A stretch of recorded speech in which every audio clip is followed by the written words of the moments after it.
एक समय की बात है, रक्षकपुर गांव में रतन सिंह राजा राज्य किया करता था। रतन सिंह हमेशा से ही अमर होना चाहता था। उसने सभी ज्योतिषों वेदों को बुला लिया, लेकिन कोई भी राजा को अमर नहीं कर सका। उसी नगर में फूलाराम रहा करता था, जो कमाल का वैद्य था। फूलाराम हर रोग की दवा बना सकता था, और जो काम कोई वैद्य ना कर सका, वह काम फूलाराम ने कर दिखाया। फूलाराम ने ऐसी औषधि का निर्माण किया जिसे राजा अमर हो गया। फूलाराम ने उस औषधि का उपयोग सबसे पहले खुद के ऊपर किया, जिससे फूलाराम भी अमर हो गया था। फूलाराम को राजा ने खूब सारा धन दिया। मूलाराम धन में इतना पागल हो गया था कि उसने अपने परिवार के बारे में नहीं सोचा।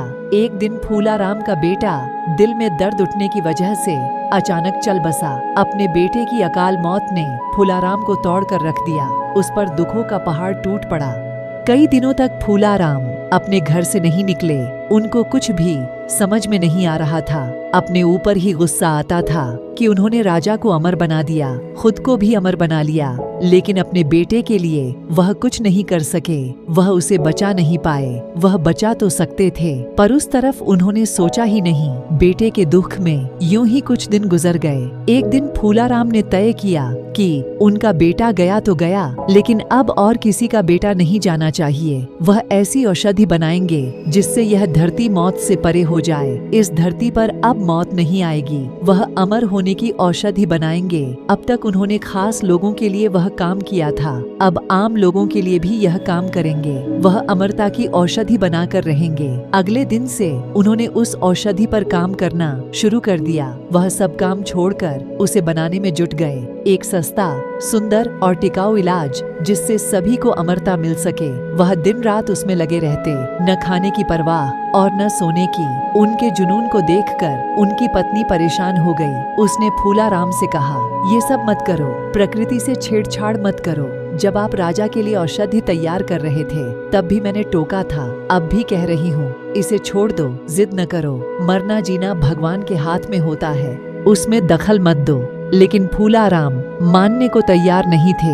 उन्होंने जब अपनी पत्नी की बात नहीं मानी, तो वह भी उनके साथ इस काम में जुट गई। अमर औषधि की खबर स्वर्गलोक में भी पहुंची। धरती पर सब अमर हो जाएंगे।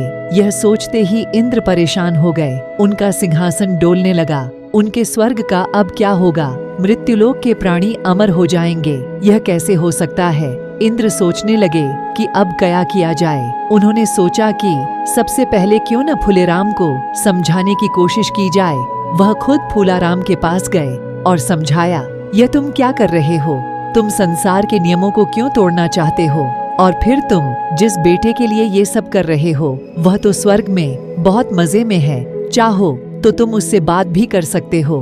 लेकिन फूलाराम अड़ा रहा। उनका कहना था कि यह सब वह आम आदमियों के लिए कर रहे हैं, ताकि स्वर्ग की जरूरत ही न रहे। आखिरकार वह समय आ गया था।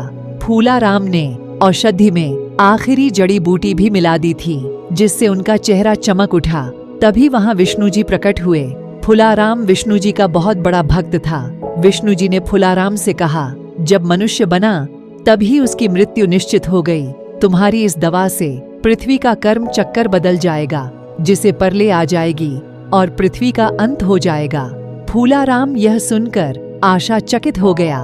उसने भगवान से कहा, हे प्रभु, मैं अब क्या करूं? भगवान ने कहा, तुम इस दवा को नष्ट कर दो।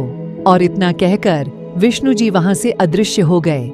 फूलाराम ने अपने घर के पीछे एक गड्ढा खोदा और उसमें औषधि डालकर भर दिया। उसकी पत्नी यह सब कुछ चुपचाप देख रही थी, और फूलाराम के इस काम को देखकर उसकी पत्नी मुस्कुराने लगी। फूलाराम ने अपनी पत्नी से कहा, बहुत भूख लगी है, जल्दी कुछ खाने को बना दो। फूलाराम की पत्नी यह सुनकर बहुत खुश हुई। उसने कहा, आज तो मैं आपका मन पसंदीदा खाना बनाऊंगी। जब फूलाराम और उसकी पत्नी घर आए, तो उन्होंने देखा कि उनका मरा हुआ पुत्र वापस जिंदा हो गया है। यह सब देखकर दोनों की आंखों में आंसू आ गए। फूलाराम समझ गया था कि यह विष्णु जी की कृपा है। फूलाराम ने विष्णु जी को धन्यवाद दिया और तीनों खुशी खुशी रहने लगे। दोस्तों, आपको यह कहानी कैसी लगी? कमेंट में जरूर बताएं।